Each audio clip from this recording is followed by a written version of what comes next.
Apuntes de historia militar. La verdad que nunca presumí, pero esta es la joya de la biblioteca prácticamente. Es una edición de 1951. Además de la parte teórica, viene acompañada por 17 croquis, todos originales, todos hechos por Perón.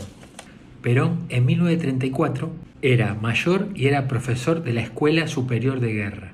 Nos quedan muchos originales. En el año 34, ¿quién era Perón? No era nadie. Por eso luego se reedita en el año 1951, esa ya sería como esta, la tercera edición. Es un antecedente de conducción política.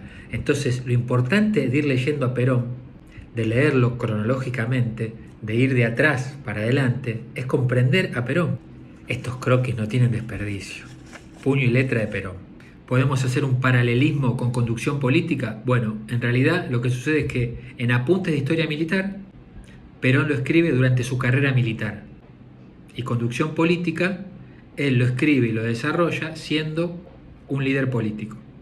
La batalla de Chacabuco, la batalla de Maipú. Entonces, Apuntes de Historia Militar tiene la parte teórica y la parte práctica, que son los croquis. Perón buscaba formar a los jóvenes cadetes en el aspecto estratégico. Perón es que se lanza, y Perón con su sabiduría, con sus estudios, con su capacidad, es que decide escribir Apuntes de Historia Militar. La primera edición es del año 1932, la segunda del año 1934 y la tercera edición es de 1951. Así que las primeras dos ediciones, Perón, ¿quién era? Y ya en 1951, siendo presidente, reeditan Apuntes de Historia Militar. Es un libro que habla de tácticas y de estrategias, por supuesto. Va a mencionar un montón de personajes, un montón de militares, un montón de estrategas. Vamos a encontrar la frase "La nación en armas", atribuida al mariscal von der Goltz alemán, y data del año 1883. El concepto de la nación en armas sintetiza la guerra integral y se considera la teoría más moderna de la defensa nacional. En Apuntes nos va a hablar de la preparación integral de la guerra, va a rejuvenecer teorías y nos va a hablar de la movilización y la organización integral. Nos podríamos preguntar sobre este texto, ¿cuál es el objeto del estudio de la historia militar? ¿Por qué el texto considera la escuela militar por sí sola insuficiente para preparar a los cadetes? ¿Qué papel juega la historia en la enseñanza racional de la guerra? ¿Cómo debe considerarse la guerra con relación a la política? ¿Cuáles son los factores que favorecen o perjudican el desarrollo de la guerra?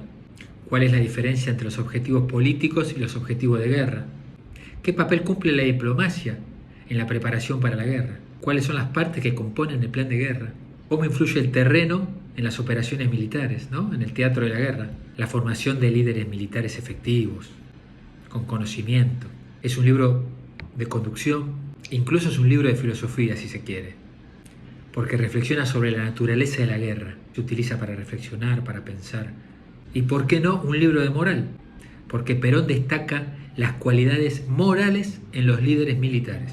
Entonces es un libro integral que Perón considera vital y fundamental para la formación de militares. Y acá les muestro que parecería que faltan hojas, que las cortaron. Y lo que sucede es que acá iban los croquis, ¿no? Que están acá atrás, ensobrados. Dentro del libro nos vamos a encontrar con este plano de ensayo de clasificación de la evolución del arte militar. Está buenísimo.